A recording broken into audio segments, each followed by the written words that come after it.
Welcome to the Working Genius podcast, where we discuss anything and everything related to the 6 types of working genius and how it impacts your work and your life. I'm Pat Lencioni, your host, joined by Tracy and Beau on mic today. How you guys doing? Wonderful. Great. Cody couldn't be here today. Very busy. We've got Karen and Matt in studio. In fact, we're sitting in the same room, in the same town, in the same office. It's wonderful. And Beau, what's our title today? Today we're talking about mercy and forgiveness. Yes, mercy and forgiveness. What does that have to do with working genius? Actually, it has a lot to do with working in genius. Yeah.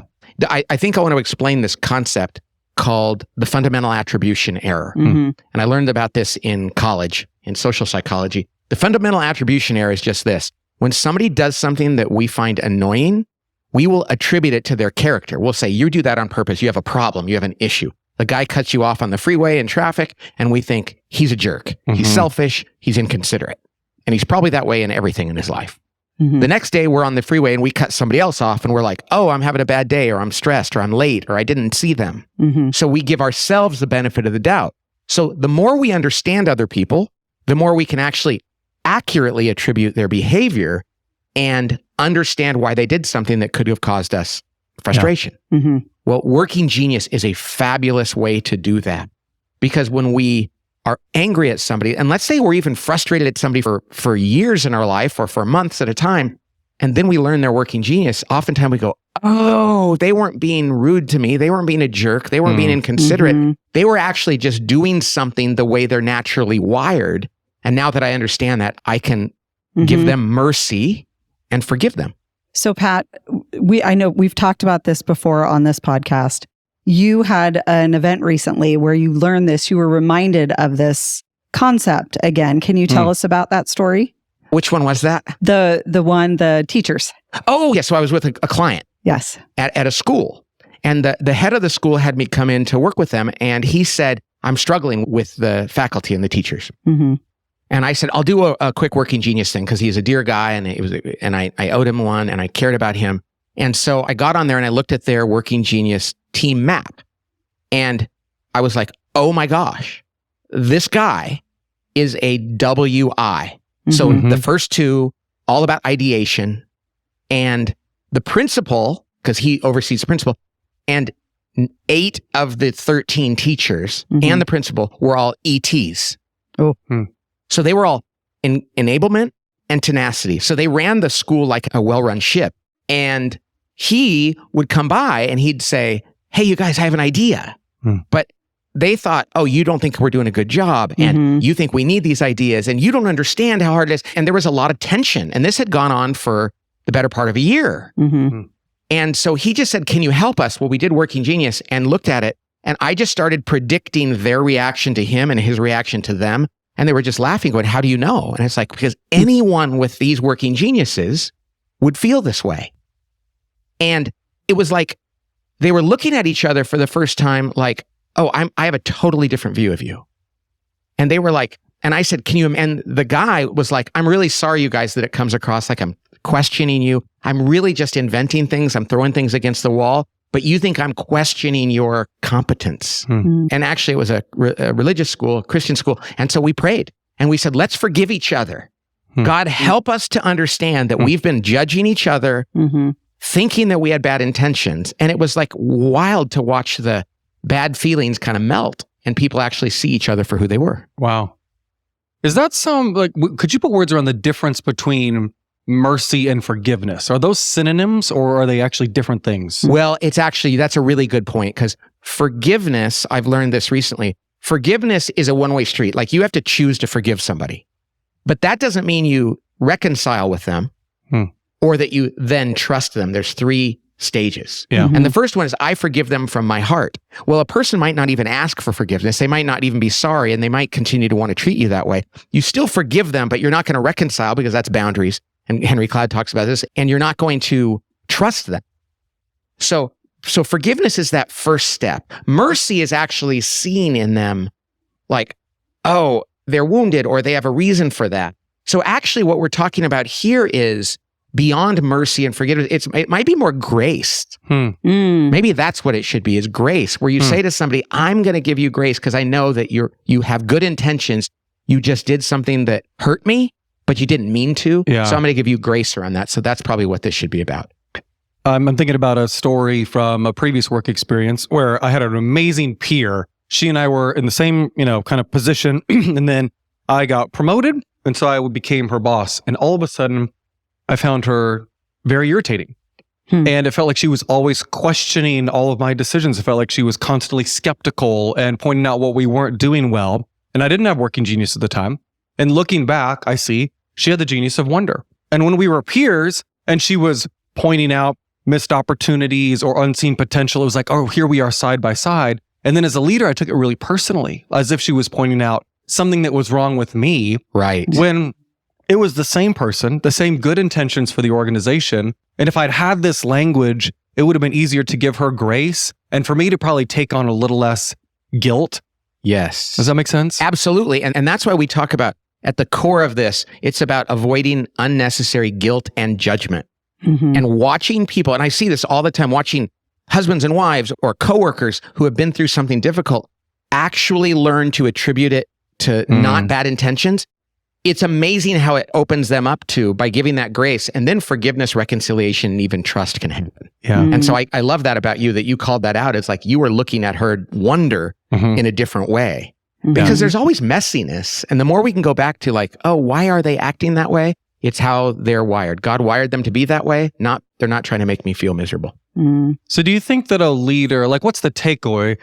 Should a person start by looking at their frustrations and saying, oh, maybe that helps me understand other people that I've had some grudges against? Or do you start with somebody maybe who's a difficult relationship and say, maybe there's a generous explanation here that working genius can help with? I don't think those are mutually exclusive, right? Okay, sure. Yeah. And Karen just wrote a great note. It's like, go back and do forensic analysis. And, I know people always say, pray for your enemies. And we need to do that. And I often think, well, who is my enemy? Do I have enemies?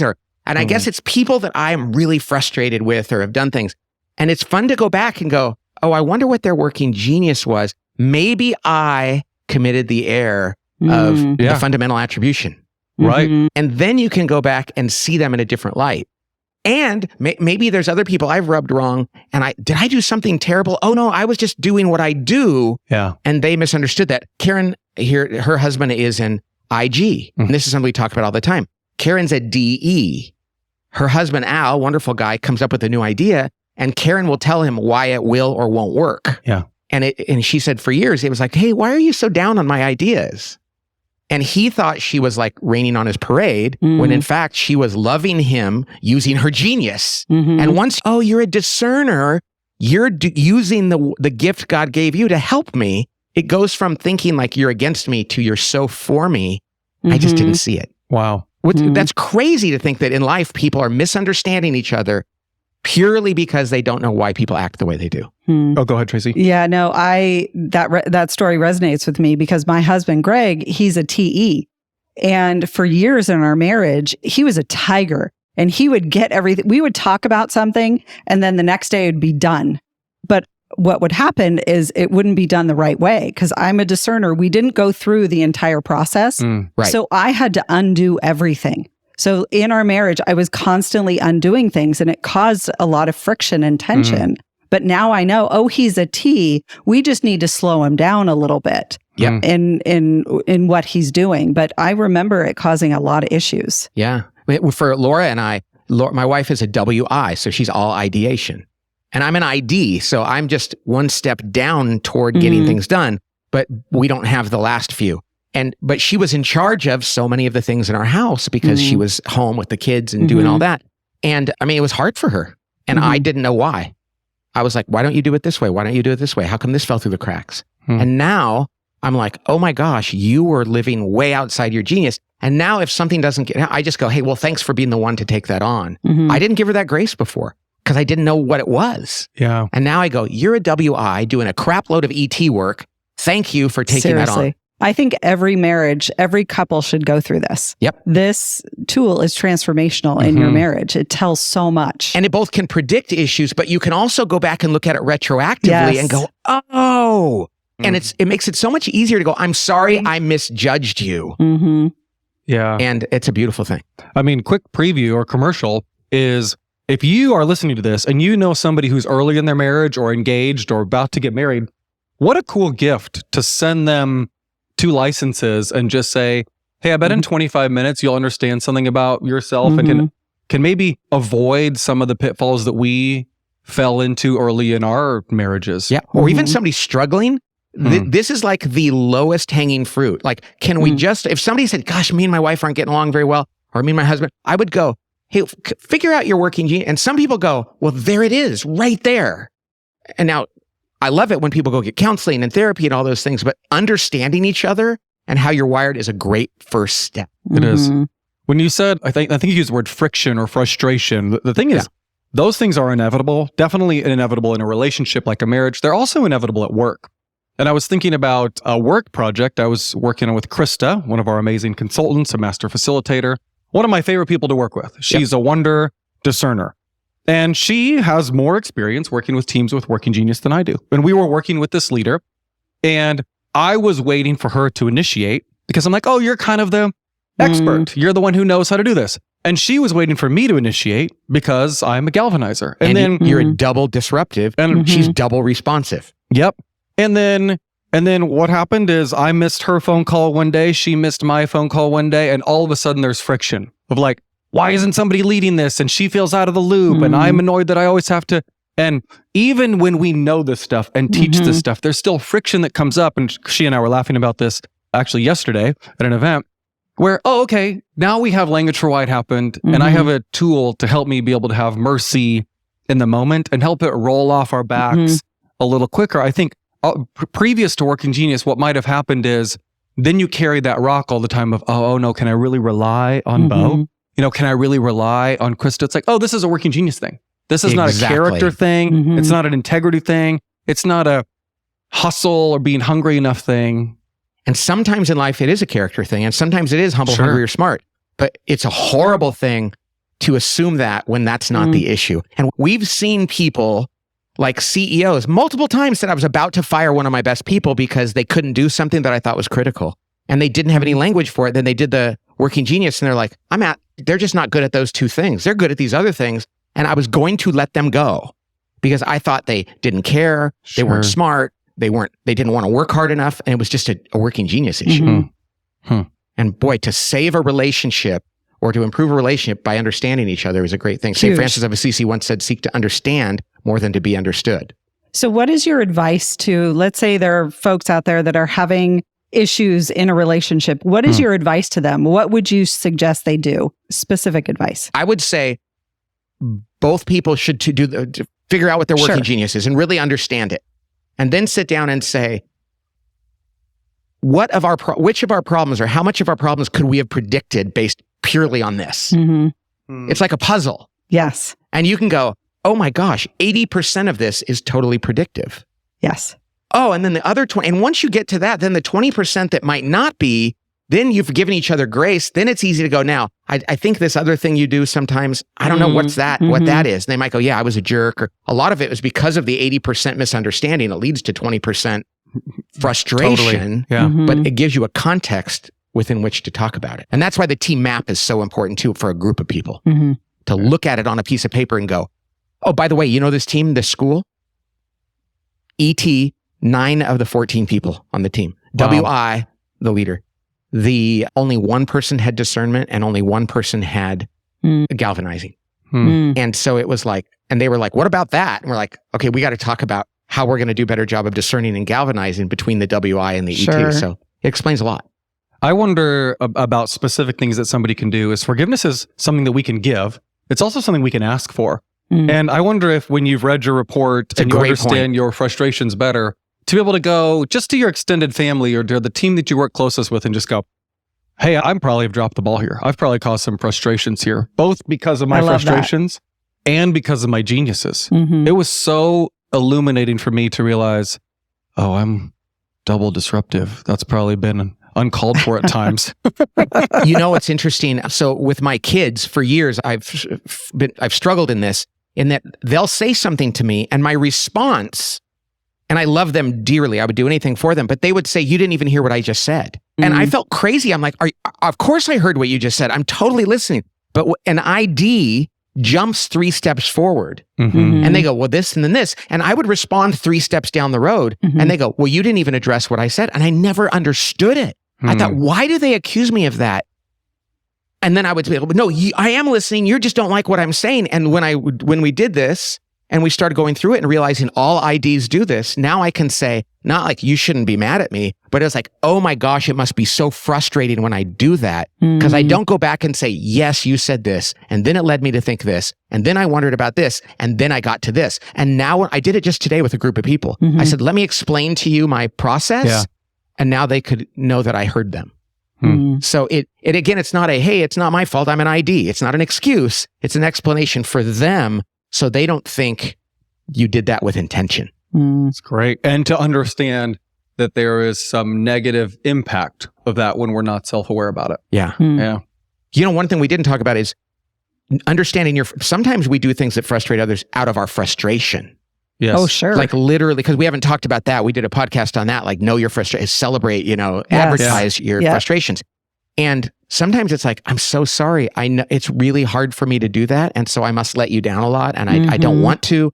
You can look at this assessment.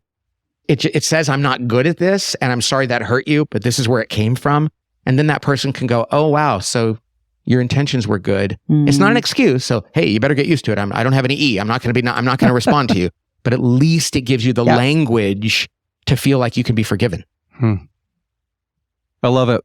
Hey, let me take this moment. I'm thinking about the rest of this calendar year and people are already beginning to think about 2024.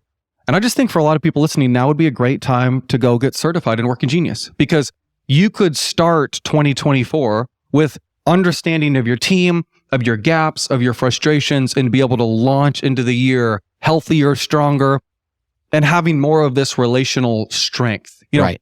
We all have these invisible walls that we're bumping into, and Working Genius gives us language to understand some of the invisible barriers, walls, things that we bump into at work. And I just think that 2-day virtual training will help anybody be able to become an expert, to work with their team and work with other teams to help them experience more joy and fulfillment. Absolutely. I'm going to do another thing I haven't run this by everybody. Tracy might wrap me on the knuckles for this, but this Christmas, and I know we're in October, but it's okay to think about Christmas now. It's even okay. I'm going to make a plea.